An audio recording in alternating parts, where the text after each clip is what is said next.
El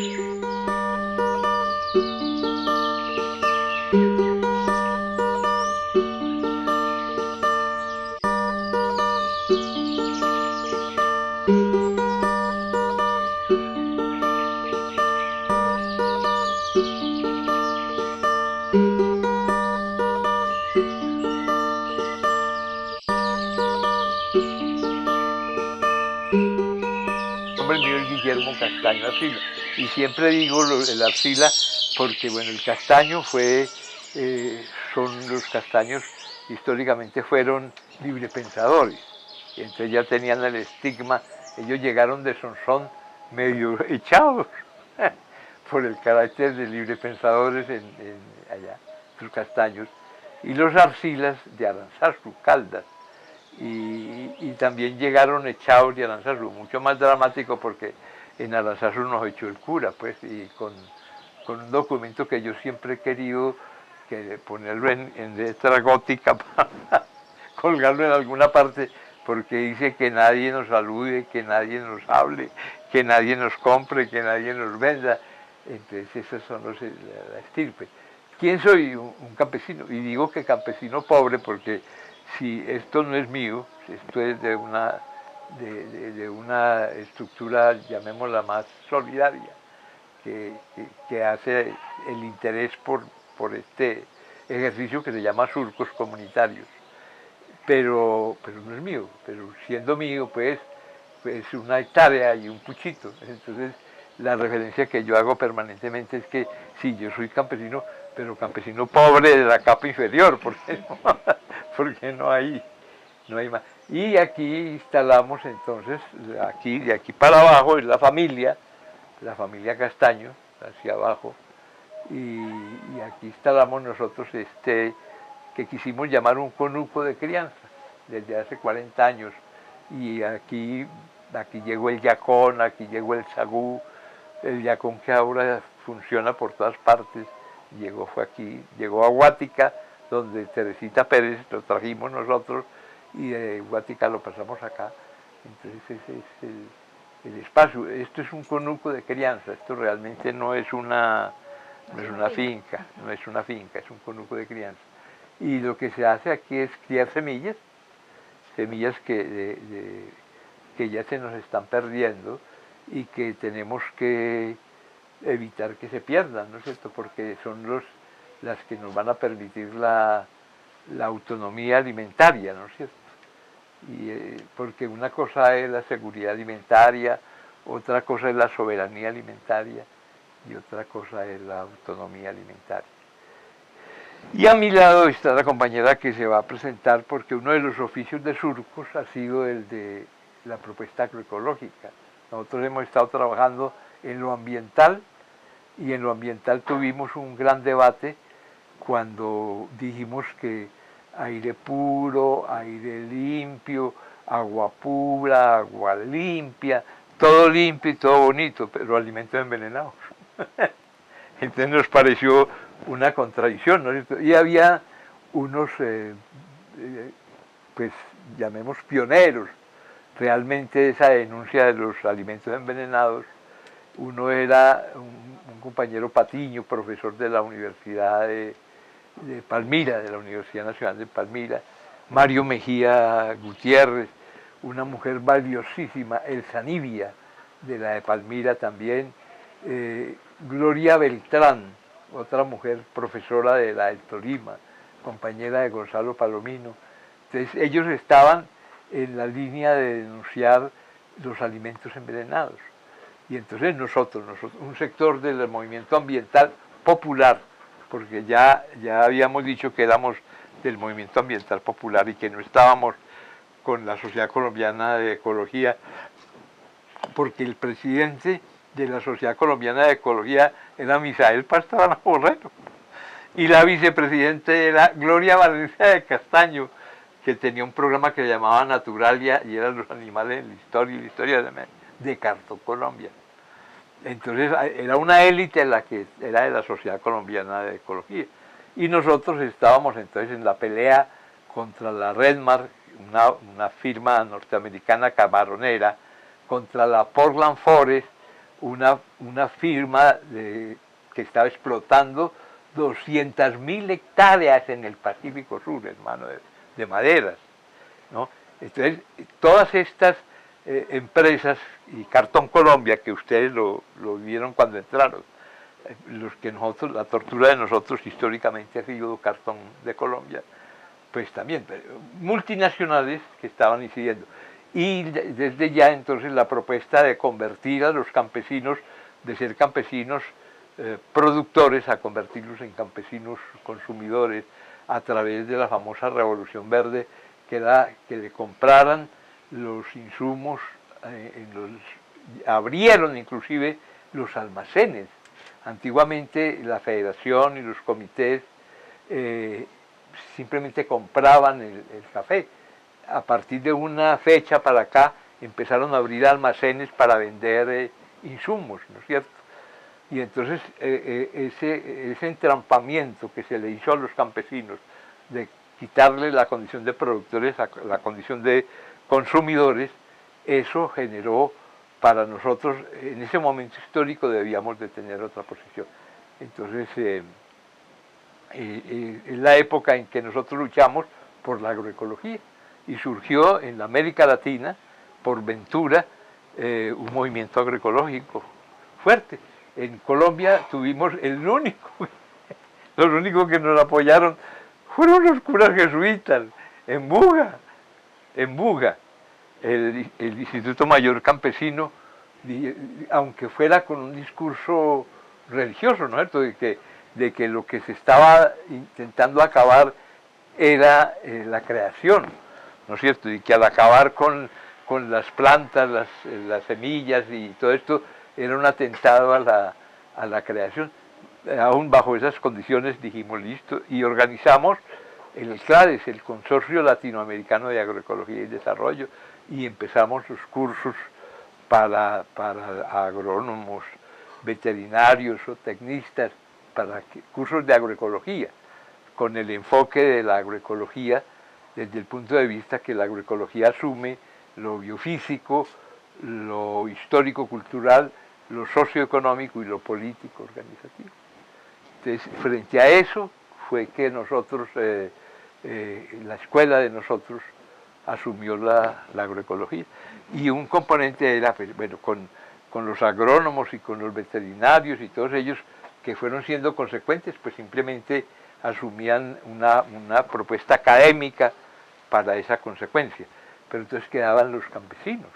¿Cómo los campesinos? Entonces ahí surgió el concepto ya mucho más reciente, y fue en Buga, de los campesinos de una vereda que se llama Alaska.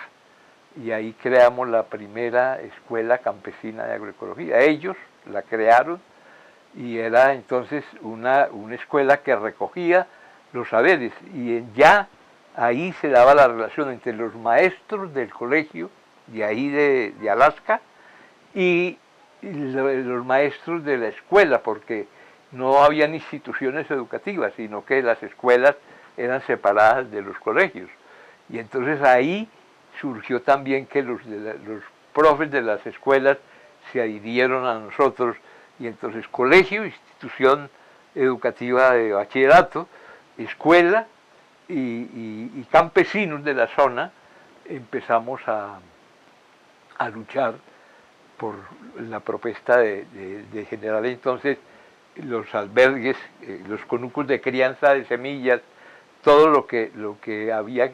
El primer concepto de custodio de semillas nació allá fue donde nació el término custodio de semillas, y el primer fundador fue Mesías Valencia, de esa escuela, y entonces es la parte. Y dentro de eso entonces las escuelas campesinas de agroecología generaban una incidencia social en un territorio determinado, y aparece el concepto de territorio escuela.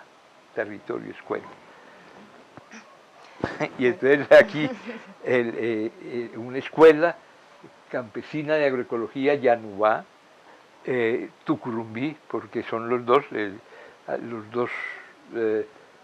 llamémoslos líderes, líderes para nosotros, caciques para para la academia y un poco para la historia, eran Consotá. En el caso del río Consotá, que es el que ahora llamamos río Tun, ese cacicazgo era el más importante desde el punto de vista político, organizativo. Y al otro lado del Consotá estaba el Tucurumbí, y entonces estaba el cacique aquí era el cacique de Consotá, y allá al otro lado estaba el cacique de Tucurumbí. Y el cacique de Tucurumbí era la máxima expresión desde el punto de vista de ese concepto dual que nos aproxima precisamente a decir del pensamiento andino. Ese cacique tenía una hija que era la que dinamizaba todos los procesos sociales de resistencia, y esa hija se llamaba Yanubá. Y entonces las campesinas y los habitantes de esa escuela, de ese territorio pionero, territorio escuela pionera, la Leona se llama ese territorio, ellos quisieron organizarse en una escuela campesina de agroecología para reivindicar a Tucurumbí y reivindicar también a Yanubá, ¿no es cierto? Como expresión de la resistencia de ese territorio. Y ellos y ellas, ellos porque son ellas, son más bien mujeres, han sido las que más han impulsado la comprensión de los quimbayas. Entonces está con nosotros la compañera coordinadora, no solo de la escuela Yanubá, sino también de las escuelas que tienen que ver con todo este territorio que hemos llamado territorio escuela. Bueno, mi nombre es Elizabeth Tobón León, hago parte de la Escuela Obrero Campesina Yanubá Tucurumbí. Nosotros estamos ubicados en la cuenca media del río Tucurumbí, o río San Eugenio, como comúnmente se le conoce.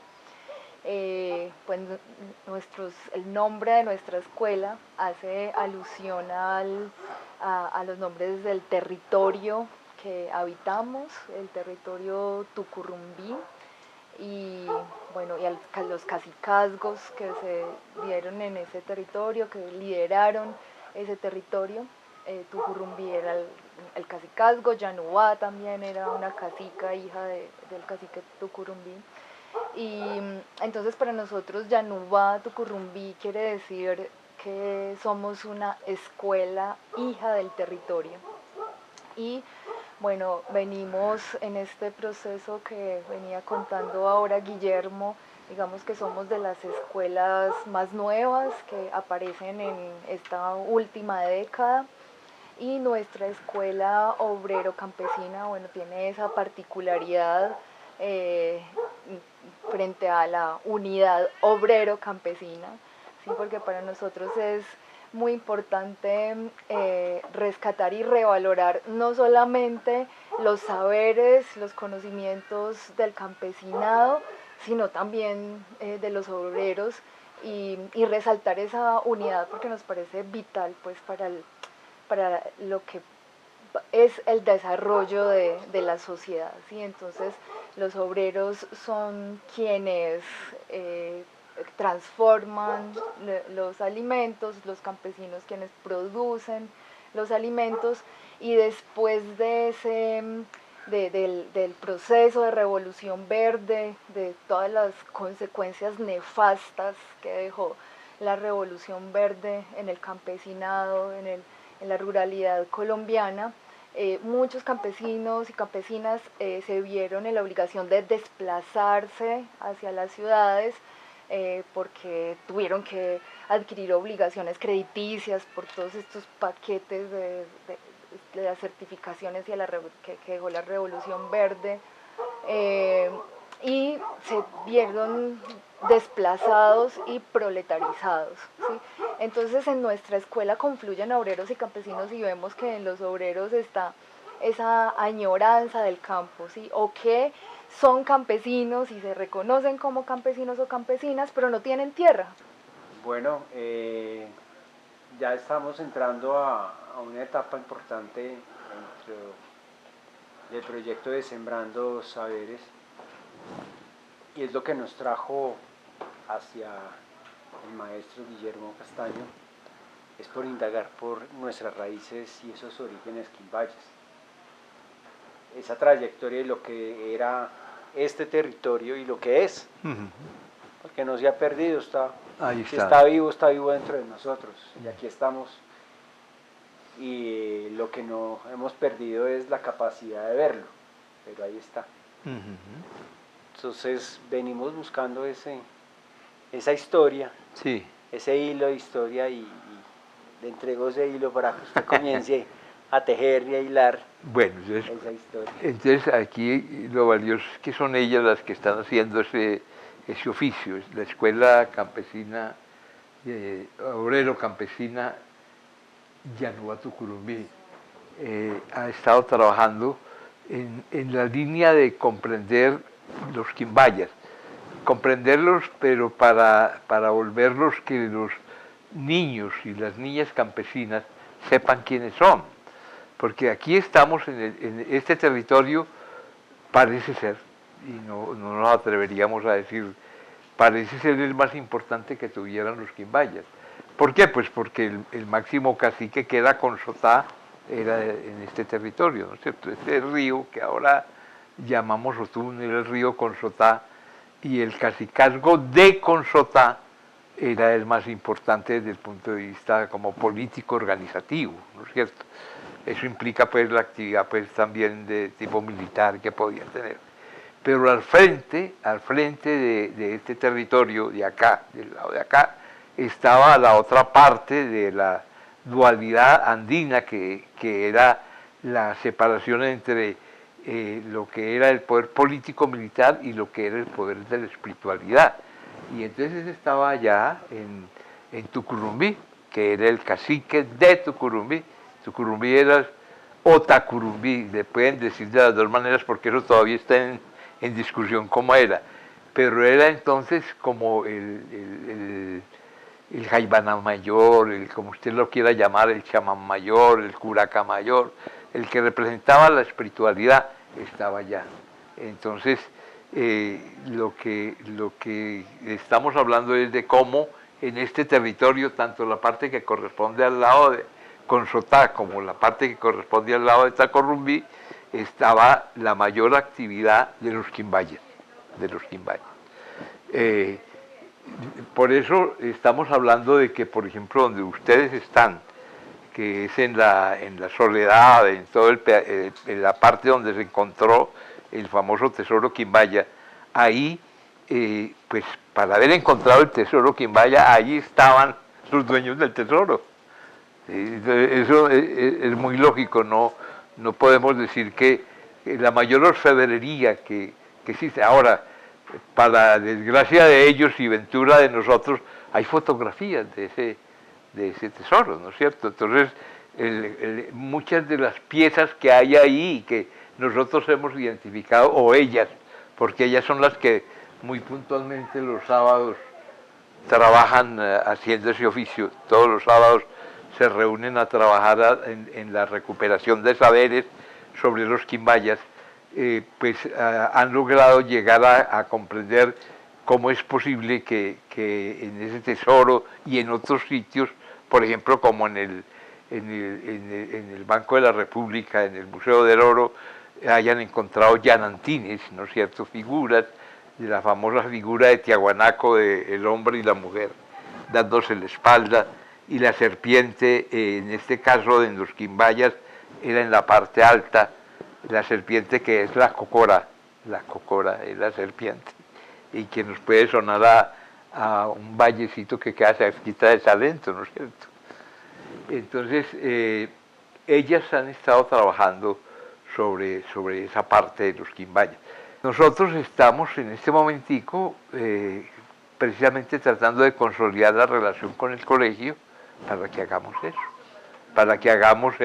para que los niños de Finlandia y los niños de Quimbaya se sientan orgullosos de ser quimbayas, y se acabe el cuento ese de que los quimbayas son los caribes del Cauca Medio y pare de contar, sino que el niño entienda que tiene que ver la espiral, qué era la espiral para el pueblo quimbaya, qué era esa espiritualidad de Tucurumbí, que estamos diciendo que fuera, que era la chacana, que era cada uno de las figuras que nosotros, ha llegado hasta nosotros, ahí está.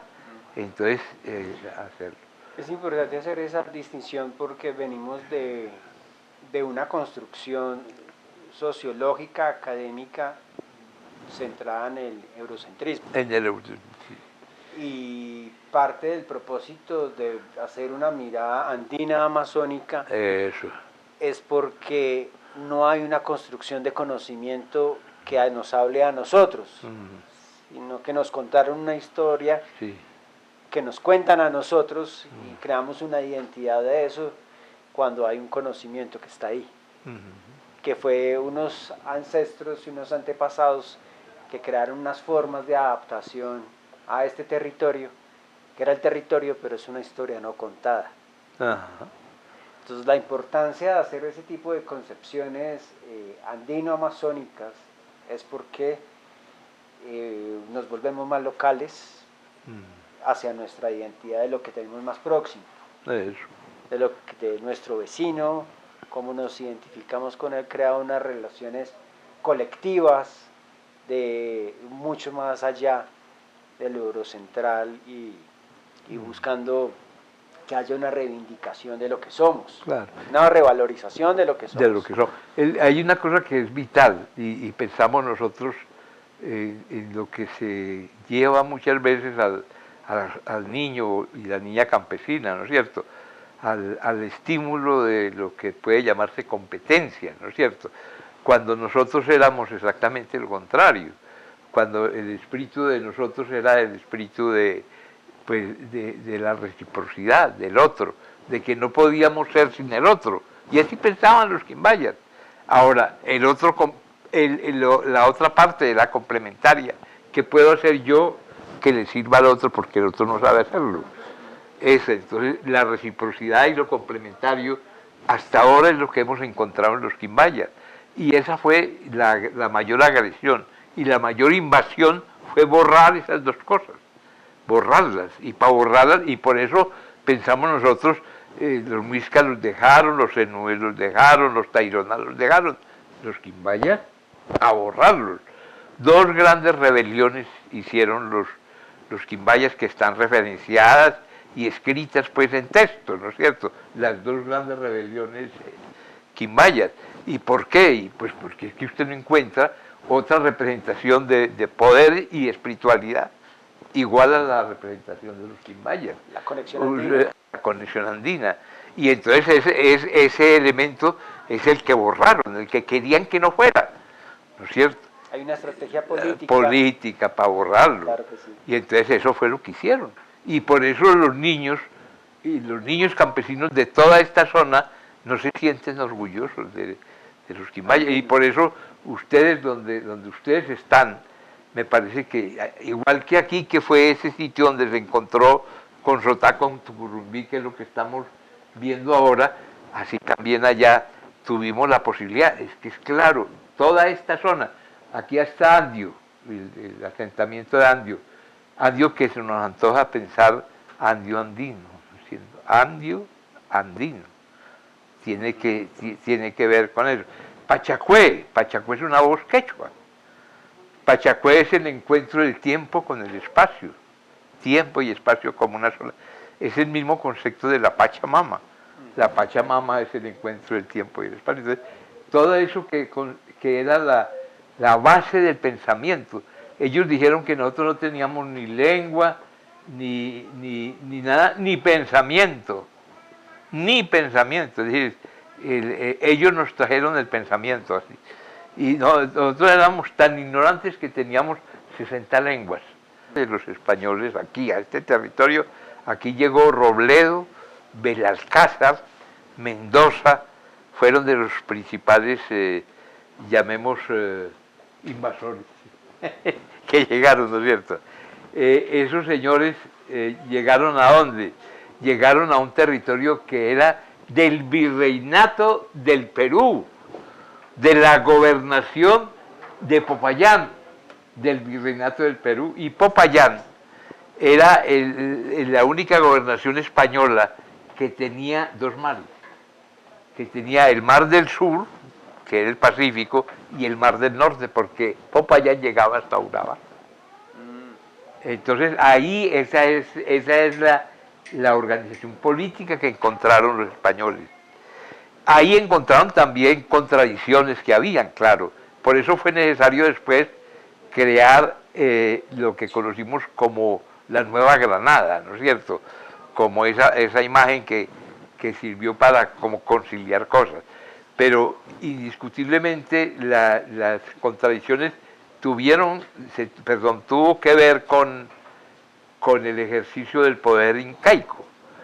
El español llega en el momento en que se ha muerto Huayna Cápac, que es el último inca, y que ha dejado dos hijos, uno en el Cusco como hijo legítimo y otro en Quito como un hijo no muy legítimo, ¿no es cierto? Huáscar en el Cusco y Atahualpa en Quito. Y esos dos están por la pelea, ¿no es cierto? Los incas no se habían manejado muy bien con los pueblos nuestros. Entonces, por ejemplo, un pueblo como el pueblo Chachapoya resistieron a los españoles. Un pueblo como el pueblo Cañarí le resistieron a los españoles. Eran pueblos que no estaban, le resistieron a los incas. Los incas estaban en un proceso de expansión imperial. Los incas no eran pues otra cosa más que estaban en eso. Entonces, en esa expansión imperial trataron de controlar los chachapoyas, trataron de controlar los cañarís, los incas, no pudieron. Y en ese momento es que llegan los españoles. Entonces, claro, una imagen que tenían chachapoyas y cañaríes era que los españoles podían ser como esos enviados celestiales que alguna vez pensaron ellos que iban a llegar a contrarrestar el poder de los incas, ¿no es cierto? Entonces eso fue lo que debilitó a estos pueblos, y por eso realmente un grupo muy reducido de personas, de que eran los españoles, pudieron controlar pues el mayor, pues dicen que era el mayor imperio pues comunitario que había, que era el incanato. Entonces nosotros teníamos aquí al interior de nosotros seguidores de los incas, pero también teníamos contradictores de los incas, ¿no es cierto? ¿Qué elementos hay para decir eso? Ellas han estado viendo el proceso de cómo la espiral fue siendo la imagen desde el punto de la semiótica que utilizaron los pueblos que empezaban a cambiar. La primera expresión de expansión está en guerreros y religiosos. Esa es la forma de organización de ese sector. Y estamos pasando a la agricultura. Las mujeres están manejando la agricultura y están abriendo la agricultura y están manejando el agua y están manejando la cerámica, y entonces está surgiendo aldeas que tienen la categoría de las dos, agroalfareras. Y en el caso de la agricultura, un determinante era la luna. La luna nos decía cómo se sembraba, en qué condiciones se sembraba, cómo se cosechaba, pero no solo la agricultura, sino que también nosotros teníamos incidencia en el Pacífico. Pueblos de nosotros tenían incidencia en el Pacífico, entonces el mar Pacífico. Entonces la regencia del manejo del mar como mar también tenía que ver con la luna. Y entonces fue surgiendo una sociedad, de esa sociedad teocéntrica que era militar y religiosa, pasamos a una sociedad agrocéntrica, y los dioses que tenían en un principio aquí al puma y aquí el cóndor, ¿no? Viracocha, por ejemplo, va a desaparecer y va a aparecer un dios que tiene aquí la yuca y aquí tiene el maíz.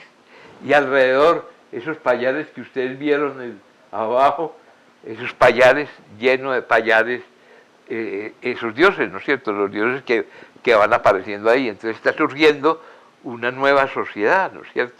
Y esa nueva sociedad también, el reflejo de esas contradicciones se dan aquí. Y los quimbayas asumen una posición. ¿Qué posición asumen? Pues el primer tránsito que hay es con el famoso sol de los pastos, que es la estrella de 8 puntas de Tiahuanaco, que tiene el pueblo Quitu, recibe la influencia del pueblo Cara, que le meten la mitad a ese sol de los pastos, le mete una espiral. Y entonces queda el pueblo Quitu Cara con ese símbolo del el sol de los pastos de 8 puntas y la espiral en el centro del pueblo Quitu Cara. Después llega, en el avance de esa lucha y de ese pueblo, llegan a los Quillacingas.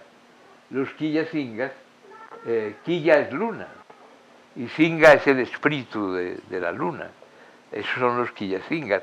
Y eso ya le borran lo de Tiahuanaco, ya se lo borran y no dejan sino las espirales.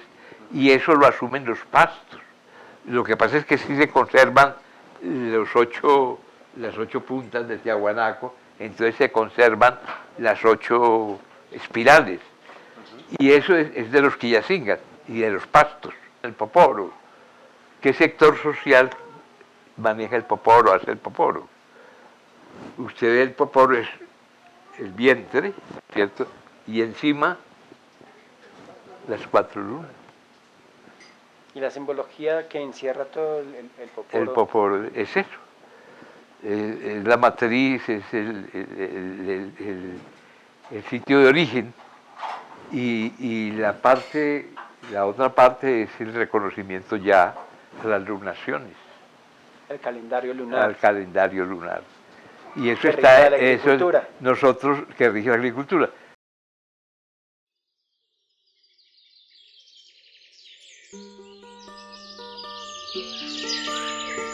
Thank you.